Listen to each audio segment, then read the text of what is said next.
아멘. 할렐루야. 우리 서로 인사하겠습니다. 기도의 시간을 확보하겠습니다. 기도의 범위를 확대하겠습니다.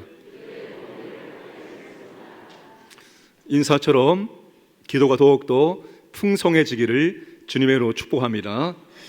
과거에 믿음이 좋으신 분들과 목사님들께 못마땅했던 것이 있었습니다. 뭔가 고민되는 문제를 놓고 상담을 하면 모든 문제든지 어떤 문제든지 항상 마지막 결론이 기도로 끝난다는 것입니다. 기도하지요, 기도합시다. 늘 이렇게 말해 주는 것입니다. 어떤 문제든지 기승전 기도로 끝납니다. 그때는 그거를 이해하기가 참 어려웠습니다. 뭔가 해결책을, 뭔가 도움을 주었으면 좋겠구만. 아무런 도움은 주지 않고 기도하겠습니다, 기도하지요 라는 이 말이 매우 무책임하게 들렸기 때문에 못마땅했습니다. 세월이 흘러 제가 그 입장에 서니 기도하겠습니다, 기도합시다, 이 대답밖에 해줄 수 없는 일들이 인생에는 참 많다 깨닫게 되어졌습니다. 그리고 또한 이 말이 최고의 해결책임을 비로소 깨닫게 되었습니다. 오늘 본문 느헤미야서의 마지막 장 마지막 부분입니다. 느헤미야서의 결론이 바로 기도입니다. 또한 총독 느헤미야의 결론도 역시 기도입니다. 이것이 오늘 우리에게 말해주고 있는 것은 우리 역시도 마지막 결론이 기도라는 사실입니다. 오늘 본문의 배경이 이렇습니다. 느헤미야에서 12장은 전체의 클라이막스에 해당됩니다. 즐거운 성벽 봉헌식이 나오고 제사장들과 레위 사람들이 섬기는 일에 최선을 다했고 백성들은 그들의 모습을 보며 기뻐하며 즐거워하며 또한 그들을 물질로 섬겼습니다. 12장은 너무나도 아름다운 믿음의 공동체를 우리에게 보여주고 있습니다. 그렇게 느헤미야에서 끝나면 얼마나 감동적이고 얼마나 아름다울까요? 그런데 느헤미야에서는 한 장이 더 남아 있습니다. 13장, 그 한 장은 온통 어두운 이야기로, 부정적인 이야기로 가득합니다. 믿음의 공동체에 심각한 문제가 발생했고 그것을 개혁하는 내용입니다. 이 13장의 문제는 느헤미야가 잠시 예루살렘을 비웠을 때 발생했습니다. 6절 말씀을 함께 읽겠습니다. 그때에는 내가 예루살렘에 있지 아니하였느니라. 바벨론 왕 아닥사스다 32년에 내가 왕에게 나아갔다가 며칠 후에 왕에게 말미를 청하고. 이스라엘의 역사를 간단하게 세 가지로 구분할 수 있습니다. 통일 왕국 시대, 그 다음 시대가 분열 왕국 시대, 그리고 세 번째 시대가 포로기와 포로 기환 시대로 구분할 수가 있습니다. 북쪽 이스라엘은 주전 722년에 아수르 제국에 의해서 멸망당하고, 남쪽 유다는 주전 536년에 바벨론 제국에 의해서 멸망을 당합니다. 그들은 포로로 끌려가고 70년이 끝나고 1차, 2차, 3차 다시 고국 땅에 돌아오게 됩니다. 느헤미야는 포로지에서 아마 태어났던 포로 2세일 것입니다. 그는 아닥사스다 왕 페르시아 술관원이라는 높은 관직에 오르게 되어집니다. 그가 주전 444년 3차 포로 기한을 이끌었던 지도자였습니다. 그 12년 동안 예루살렘에서 총독의 직무, 다시 말하면 믿음의 공동체를 열심히 섬겼습니다. 그러다가 아닥사스다 왕 32년에 잠시 페르시아로 돌아가게 됩니다. 그 기간을 오늘 6절에서는 며칠 후에라고 말합니다. 이 며칠 후 학자들은 2년 내지 더 짧은 기간으로 보고 있습니다. 그 짧은 기간을 느헤미야가 비웠는데 그 포로 기한 공동체, 믿음의 공동체에 또다시 하나님 앞에 범죄하는 사실들이 일어나게 된 것입니다. 느헤미야가 돌아와서 믿음의 공동체를 다시 개혁할 수밖에 없었습니다. 느헤미야가 개혁한 후에 마지막으로 하나님께 기도를 드립니다. 그것이 오늘 본문이고 느헤미야와 느헤미야서의 결론에 해당됩니다. 느헤미야는 기도로 시작하고 기도로 진행했고 기도로 마쳤던 사람입니다. 29절 말씀, 내 하나님이여 그들이 제사장의 직분을 더럽히고 제사장의 직분과 레위 사람에 대한 언약을 어겼사오니 그들을 기억하옵소서. 하나님이 그들을 기억하옵소서라고 기도합니다. 그들이 누구입니까? 제사장들입니다. 제사장들은 제사장의 직분과 레위 사람에 대한 언약을 성실히 지켜야 함에도 불구하고 그들이 그 언약을 지키지 않았습니다. 레위 사람들이 성전에서 사명을 잘 감당할 수 있도록 보호하고 보살피는 언약을 지켜야만 합니다. 그런데 제사장들이 자신들의 언약과 레위 사람들을 돌보는 모든 것들을 하지 않은 것입니다. 느헤미야는 직분을 더럽힌 제사장들을 개인적으로 처벌했습니다. 그런데도 그들을 기억하옵소서라고 하나님께 기도하고 있는 것입니다. 여러분, 그들을 기억하옵소서라는 이 기도는 하나님께 위임하는 기도, 하나님께 맡겨드리는 기도입니다. 다시 말하면 최종적인 판결과 결론이 느헤미야가 있는 것이 아니라 하나님께 있음을 고백을 하고 있는 것입니다. 여러분, 느헤미야는 그렇게 기도했습니다. 하나님께 맡겨드리는, 하나님께 위임하는, 결론이 하나님께 있음을 알고 항상 하나님께 맡겨드리는 기도를 올린 사람이 바로 느헤미야입니다. 그는 처음부터 그랬습니다. 마지막까지 그랬습니다. 2장 4절 말씀 보시면 내가 곧 하늘의 하나님께 묵도하고 내가 곧 하늘의 하나님께 위임하고, 느헤미야는 예루살렘으로 보내줄 것을 왕에게 허락받기 위해서 지난 4개월 동안 열심히 기도했습니다. 이제 왕에게 말할 수 있는 상황이 만들어서 왕에게 말할 순간, 그 말하기 직전에 잠시 묵도하여 하나님께 위임하는 기도를 올려드리고 있습니다. 그가 4개월 동안 기도했지만 이 기도의 결과는, 이 기도의 응답은 하나님께 있는 것이지 자신의 기도의 양에 있지 않은 것을 알고 있었기 때문입니다. 4장 4절 말씀을 함께 읽겠습니다. 우리 하나님이여 들으소서. 우리가 업신여김을 당하나이다. 원하건대 그들이 욕하는 것을 자기들의 머리에 돌리사 도략거리가 되어 이방에 사로잡히게 하시고. 느헤미야가 예루살렘에 도착해서 처음 했던 일이 바로 무너진 성벽을 재건하는 일입니다. 그 무너진 성벽을 재건할 때 산발락과 도비아 암몬 사람, 아라비아 사람이 적극적으로 공격하고 방해했습니다. 그때 그들에 대해서 느헤미야는 대항하지 않았습니다. 다만 잠잠히 하나님께 그들을 맡겨드리는 그런 기도를 또다시 올려드렸습니다. 6장 14절 말씀 보시면 내 하나님이여 도비아와 산발락과 여선지 노아다와 그 남은 선지자들 곧 나를 두렵게 하고자 한 자들의 소행을 기억하옵소서 하더라.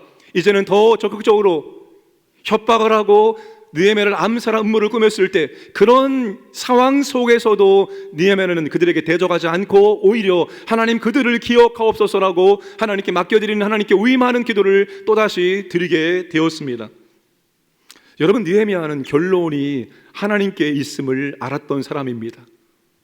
그래서 결론을 하나님께 맡겨드리며 기도를 하였습니다. 이것이 느헤미야의 기도의 특징입니다. 사랑하는 여러분, 우리가 하나님의 자녀가 되어지고 직분자가 되고 사명자가 되는 순간부터 우리가 끝까지 한평생 놓지 않아야 할 것이 바로 기도입니다. 시작도 기도로 하시고 진행도 기도로 하시고 마지막 마칠 때도 우리가 하나님께 기도해야 되는 것입니다. 기도 없는 개혁, 기도 없는 사역, 기도 없는 봉사, 기도 없는 열심은 다 실패합니다. 아니, 기도하지 않았어도 이렇게 잘 됐는걸요? 이렇게 성공했는걸요? 아닙니다. 기도 없는 성공은 곧 실패입니다. 그것은 교만이고 또한 자기 의에 빠지게 되어 있기 때문입니다. 느헤미야에서는 기도로 시작하고 기도로 마치는 성경입니다. 하나님의 일은 기도로 감당할 수 있고 직분은, 사명은, 사역은 기도로 감당할 수 있고 우리의 신앙생활도 기도로 감당할 수 있음을 믿으시길 바랍니다. 기도 생활을 잘 하고 계십니까? 특히 3부 예배를 드리시는 분들은 1부, 2부 예배를 드리시는 분들을 위해서 더 기도해 주셔야 됩니다. 왜 그런가 하면 3부가 제가 가장 영적으로 육신적으로 잘 풀려서 말씀을 가장 부드럽게 전할 수 있는 시간이기 때문입니다. 여러분은 빚진 자예요. 그러니까 3부 예배를 드리시는 분들은 1부 예배, 2부 예배를 드리시는 분들을 위해서 기도를 많이 해 주셔야 됩니다. 시작하기 전에 우리 기도합니다. 하나님 아버지, 이렇게 저렇게 도와주시고 인도해 주옵소서라고 기도를 많이 합니다. 이제 막상 시작하면 그 일이 진행되면서 우리의 기도가 점점 약해지고 시들어집니다. 그러다가 그 일을 마칠 때쯤 되면 우리의 기도가 멈춰 있는 것을 보게 되어집니다. 그러나 여러분, 시작도 기도로 하시고 진행도 기도로 하시고 마지막 마칠 때까지 우리의 기도가 멈춰지지 않기를 부탁을 드립니다. 올해가 종교개혁 505주년입니다. 루터는 다작을 한 사람으로 유명합니다. 그가 남긴 저서는 모두 3,100권으로 무려 6만 쪽에 이르는 엄청난 분량입니다. 이런 다작은 교황의 대리자들까지도 놀랄 정도였습니다. 종교개혁 때문에 루터가 보름수 제국회의에 끌려갔을 때 그 자리에 모인 사람들 한꺼번에 쌓여있는 저서들을 보고 한 사람이 집필했다는 사실을 도저히 믿을 수가 없을 정도였습니다. 그 정도로 루터는 하나님의 은혜 가운데 그렇게 많은 책들을 쓸 수 있었습니다. 전 이걸 보면 느끼는 게 무엇인가 하면, 시간이 많다고 해서 일을 많이 하는 게 아닙니다. 시간이 적다고 해서 일을 부족하게 하는 것이 아닙니다. 시간의 주인 되시고 능력의 주인 되신 하나님께서 은혜를 주시면 짧은 시간에도 엄청난 일들을 행할 수가 있습니다. 나는 신앙생활을 늦게 시작했는데요, 괜찮습니다. 짧은 시간일지라도 하나님이 은혜 주시면 짧은 시간에 엄청난 일들을 감당할 수 있음을 믿으시기를 바랍니다. 루터가 다작했는데 기도를 주제로는 루터가 그렇게 책을 많이 쓰지 않았습니다. 아주 작은 분량의 책을 썼습니다. 루터가 이 기도에 대한 책을 쓴 배경이 있습니다. 하루는 루터의 오랜 친구이자 루터의 이발을 도맡아 해 주었던 페터 베스킨 도르프가 기도를 잘할 수 있는 방법을 루터에게 물어봤습니다. 루터는 분주한 삶을 살고 있음에도 불구하고 자신을 위해서 봉사하는 그 친구 이발사의 요청을 무시할 수가 없었습니다. 그래서 그가 기도에 대해서 집필을 하기 시작합니다. 그런데 기도에 대해서 장하게 설명을 해 놓는 것보다도 자신이 직접 기도하고 있는 것을, 그 경험을 그렇게 써주기로 했습니다. 그렇게 해서 완성된 원고가 1535년 봄에 단순한 기도의 방법, 기이한 벗을 위해서라는 제목으로 출판이 되었고, 현재까지 경건서적 가운데 고전으로 뽑히고 있는 책입니다. 여러분, 루터가 이렇게 말합니다. 내가 지금 시간을 내기 어려울 정도로 분주하기 때문에, 바쁘기 때문에 기도하는 시간을 더 갖기 위해서 1시간 더 일찍 일어났다고 말합니다. 너무나 바쁜데, 할 일이 많은데 내가 기도하는 시간 확보하기 위해서 1시간 더 일찍 일어났다고 말합니다. 기록에 따르면 루터는 하루도 거르지 않고 하나님 앞에 4시간씩 기도했다고 합니다. 우리는 루터가 아니기 때문에 하루에 4시간씩 기도할 부담감을 갖지 않아도 됩니다. 그러나 우리는 매일매일 기도해야 될 부담감과 책임을 갖고 있어야 합니다. 루터는 주변 사람들에게 기도하지 않고 일에 힘쓰는 것은 뿌리를 깊이 내리지 않은 채 위로만 솟구치려는 것과 별반 다르지 않다라고 입버릇처럼 말했습니다. 여러분, 기도하지 않고 하는 모든 일들이 뿌리를 깊이 내리지 않고 하는 것과 똑같다는 것입니다. 그러면 여러분, 우리가 기도하면서 모든 것을 끝까지 감당할 수 있어야 됩니다. 조엘 비키 목사님의 영적 침체에 이르는 벗어나는 길이라는 책에 있습니다. 개인이 영적인 침체에 이르게 되는 5가지 단계를 이렇게 말합니다. 첫 번째가 개인 기도를 소홀히 함. 기도 생활을 소홀하게 하는 겁니다. 기도가 약해지는 거예요. 기도가 멈춰지는 거예요. 그러면 두 번째 현상이 나타납니다. 은혜의 수단을 형식적으로 사용함. 예배가 형식적이 되어지고 오늘 이 성찬이 형식적으로 되어지므로 이걸 통해서 은혜를 받지 못하는 겁니다. 그럼 세 번째, 내면의 부패가 증가하게 되어지고, 그러면 세속화의 증가, 내가 안 믿는 사람과 똑같은 삶을 산다는 겁니다. 그리고 5번째, 눈여겨 보시길 바랍니다. 성도의 교제가 사라집니다. 나 혼자만의 신앙생활을 한다는 거예요. 나 혼자만의 신앙생활 하면서도 나는 지금 잘하고 있다라고 착각 속에 빠질 수가 있다는 것입니다. 여러분, 영적 침체에 빠르게 되는 첫 번째 길이 우리의 기도가 약해지는 겁니다. 우리의 기도가 식어지는 거예요. 우리의 기도가 느슨해지는 겁니다. 기도가 멈추면 영적인 침체에 빠지게 되는 것입니다. 그러므로 깨어 우리가 기도해야 하는 것입니다. 주님도 깨어 기도하라, 사도 바울도 깨어 기도하라라고 말합니다. 깨어있지 않으면 우리가 기도할 수 없기 때문입니다. 여러분, 깨어 기도하기를, 쉬지 않기를 주님의 이름으로 축복합니다. 시작도 중간도 그리고 마지막도 기도할 수 있기를 원합니다.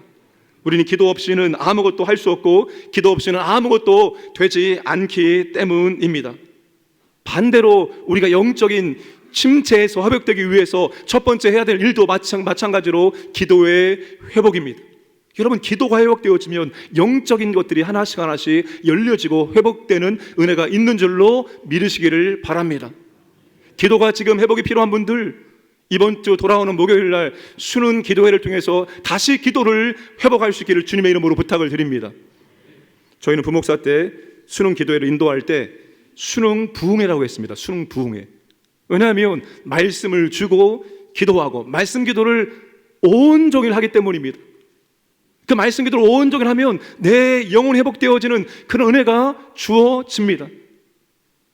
그 수능 기도회가 헛되지 않음을 제가 며칠 전에 한 성도님의 카드를 통해서 확인했습니다. 목사님, 그때 몇 년 전에 목사님이 수동 기도회 때 그 본문을 가지고 말씀을 주었을 때 제가 그 본문을 꼭 붙들고 지금까지 기도했는데 하나님께서 이 말씀을 응답해 주셨습니다. 그분은 믿지 않는 분과 결혼했어요.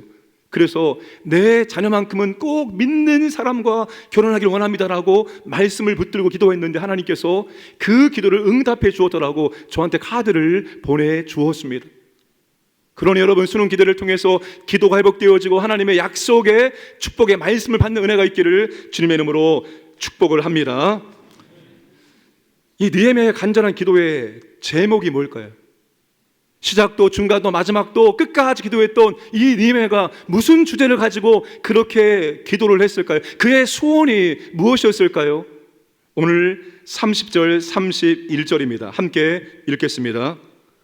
내가 이와 같이 그들에게 이방 사람을 떠나게 하여 그들을 깨끗하게 하고 또 제사장과 레위 사람의 반열을 세워 각각 자기 일을 맡게 하고 또 정한 기한에 나무와 처음 익은 것을 드리게 하였사오니 내 하나님이여 나를 기억하사 복을 주옵소서. 이 말씀이 느헤미야서 전체의 결론입니다.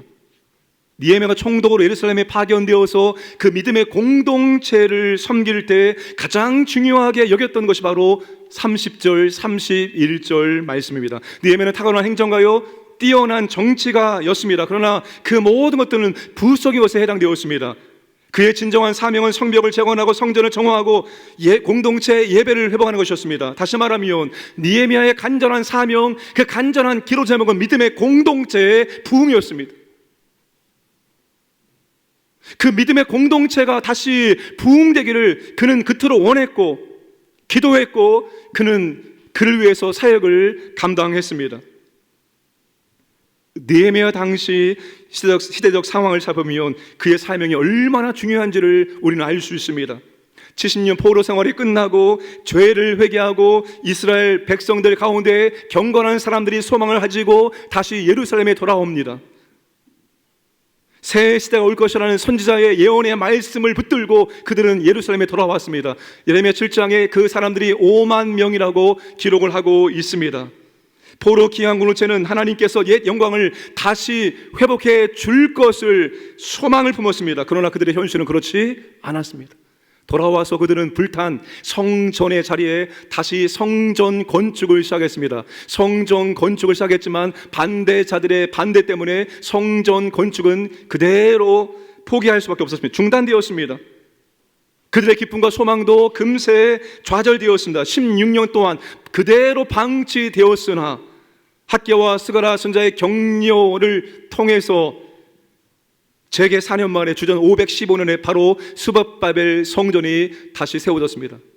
여러분, 스룹바벨 성전을 세우고 그들이 첫 번째 예배 드릴 때 그들의 마음속에 불타는 꿈이 있었습니다. 소망이 있었습니다. 이제 하나님께서 다시 우리를 새롭게 하시고 다시 다윗의 영광을 회복해 줄 거야. 이 꿈을 가지고 그들은 예배를 드렸습니다. 그러나 아무런 변화가 오지 않았습니다. 여전히 그들은 다른 나라의 지배를 받고 있었고 설상가상으로 그들은 가뭄 때문에 더 깊은 경제적인 어려움에 처하게 되었습니다. 이런 상황에서 믿음의 공동체는 하나님과 그분의 말씀을 의심을 하였고 믿음의 꿈이 사라지게 되었습니다. 선자들이 말한 정말 새 시대가 오기는 오는 것일까? 우리가 하나님의 백성이고 하나님이 정말 우리와 함께 하실까? 왜 이렇게 힘들고 어려울까? 왜 우리가 꿈꾸었던 그 소망이 이루어지지 않을까? 그들은 의심과 회의 속에서 하나님에 대한 열심이 식어지기 시작했습니다. 그리고 모든 것이 다 형식화되기 시작했습니다. 예배가 점점 형식화되었습니다.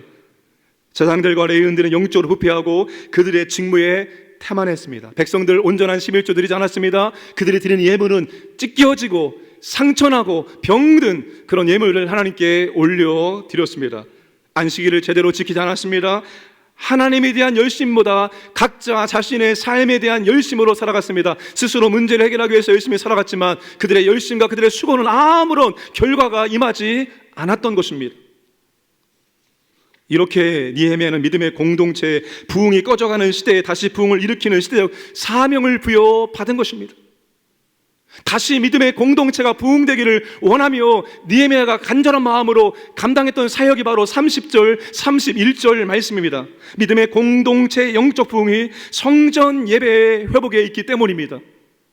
영적 부흥이 제사장들과 레위인들의 사명의 회복에 있기 때문입니다. 영적 부흥이 백성들이 하나님 말씀대로 순종의 회복이 있어야 되기 때문입니다. 이 세 가지에 그는 그의 사역에 집중적으로 감당을 한 것입니다. 여러분, 믿음의 공동체 부흥이 느헤미야의 사명이었고 그의 간절한 기도 제목이었습니다. 여러분, 오늘 우리 여러 가지 많은 것들을 놓고 기도하고 있습니다. 우리 자신을 위해서, 우리 가정을 위해서, 남편을 위해서, 자녀를 위해서 기도합니다. 우리의 사업장을 위해서 기도합니다. 여러 가지 나와 관계된 것들을 위해서 기도하고 있습니다. 그런데 그 기도 제목 가운데 첫 번째 기도 제목이 믿음의 공동체 영적인 부흥이 있습니까? 나와 관련된 모든 것들 가운데 하나님 아버지께서 복을, 은혜를 주시길 원합니다. 그런데 정작 내가 속해 있는 그 믿음의 공동체가 영적으로 회복되어지고 부흥되기 위해서 우리가 얼마나 기도하고 있느냐입니다. 내가 속해 있는 믿음의 공동체가 하나님의 은혜가 임하고 능력이 임하고 부흥되어지면 그 속에 있는 나에게도 하나님의 은혜와 복이 임하게 되어 있습니다. 그러나 내가 속해 있는 믿음의 공동체가 하나님의 은혜가 임하지 않고 능력이 임하지 않고 약해지면 그 안에 있는 나도 하나님의 은혜와 복을 받기가 굉장히 어렵습니다. 그래서 오늘 우리의 기도 제목, 가장 중요한 기도 제목은 바로 우리가 속해 있는 이 믿음의 공동체가, 내가 속해 있는 구역이, 부서가 부흥되기 위해서 우리는 기도해야 한다는 것입니다. 사랑하는 여러분, 우리 광연교회가 더욱더 영적으로 회복되어지고 부흥되기 위해서 여러분 기도할 수 있기를 주님의 이름으로 축복합니다. 코로나 이전으로 돌아갈 수 없다라고 말하고 있지만 우리는 여러분 부흥을 꿈꾸고 그 부흥을 위해서 우리는 날마다 기도해야 합니다.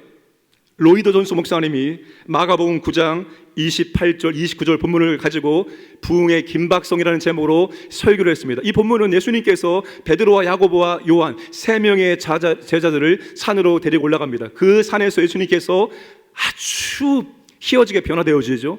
나머지 제자들이 밑에서, 산 밑에서 예수님을 기다리고 있었습니다. 그런데 귀신 들린 아들을 있었던 아버지가 와서 아들의 귀신을 추방해 달라고 부탁합니다. 제자들이 이제 그 아들에게 들어간 귀신을 추방하기 위해서 그들이 보았던, 경험했던, 할 수 있는 모든 것들을 동원해서 귀신을 추방했지만 귀신이 안 나갔습니다. 주님이 내려오셔서 귀신을 추방했습니다. 집에 들어갔을 때 제자들이 종이 물었습니다. 왜 우리는 귀신을 능히 추방하지 못했습니까? 주님이 이렇게 대답을 하십니다. 기도 외에는 이런 유가 나갈 수 없다. 기도 외에는 이런 유가 나갈 수 없다. 로이더 목사님의 설교의 핵심은 바로 부흥이 이런 유에 해당된다는 것입니다. 부흥을 우리가 만들어내는 것이 아닙니다. 우리의 열심으로 되는 것이 아닙니다. 부흥은 기도해야 될 이런 유입니다.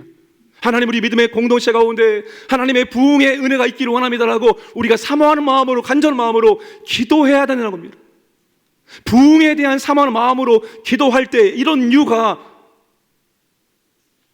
나타나게 된다는 것입니다. 사랑하는 여러분, 우리의 간절한 기도 제목이 우리의 믿음의 공동체가 부흥되는 것, 그것이 우리의 간절한 기도 제목이 되기를 주님의 이름으로 축복합니다. 2000년 기독교 역사 가운데 부흥에 대한 사모함이 없이 기도함이 없는 곳에 하나님의 부흥이 임한 곳은 단 한 군데도 없습니다. 누군가는 그 부흥을 위해서 간절한 마음으로 기도하고 있었고 그분의 간절한 기도를 통해서 하나님께서 그 나라의 그 지역에 부흥의 은혜를 베풀어 주셨던 것입니다. 오늘 우리가 그 부흥을 오게 하는 기도의 통로가 되기를 주님의 이름으로 축복합니다. 말씀을 정리하겠습니다. 느헤미야에서는 여호수아부터 시작된 구약 이스라엘 역사의 마지막입니다. 느헤미야는 자신은 유능한 정치가요 행정가였지만 인간의 힘과 능력으로 하나님의 율법에 온전히 순종할 수 없음을 알았고 온전한 믿음의 공동체가 될 수 없음을 알았습니다. 그 일을 가능케 하시고 완전하게 하시는 분은 바로 하나님이심을 알고 있었습니다. 그래서 그 모든 사역에 대한 결론이 하나님께 기도를 드리는 것이었습니다. 자신이 아무리 개혁을 해도 그 개혁은 완성된 개혁이 아니라 그 개혁의 마침표는 하나님이 찍는다는 겁니다. 그래서 마지막 개혁을 한 이후에 하나님께 기도를 드린 것입니다. 내 하나님이여 나를 기억하사 복을 주옵소서. 이게 느헤미야 마지막 기도의 마지막 부분입니다. 하나님, 내가 그동안 믿음의 공동체를 위해서 얼마나 헌신했습니까? 얼마나 수고했습니까? 그러니까 내게 복을 주옵소서, 그런 의미가 아닙니다. 내가 그동안 했던 모든 일들을 기억하시고 그 일들을 위해 하나님의 은혜와 복을 내려 주옵소서. 내가 믿음의 공동체복을 위해서 그토록 했던 모든 일들 하나님께서 받으시고 기억하시고 그 일들이 아름답게 마침표 찍을 수 있도록 역사하여 주옵소서. 이게 느헤미야의 마지막 기도였습니다. 교회는 끊임없이 영적인 회복과 영적인 부흥이 필요합니다. 부흥을 위해서 우리가 사역하고 부흥을 위해서 끝까지 기도할 수 있기를 원합니다. 그리고 우리의 시작도 우리의 진행도 우리의 마지막도 기도가 있기를 주님의 이름으로 축복합니다.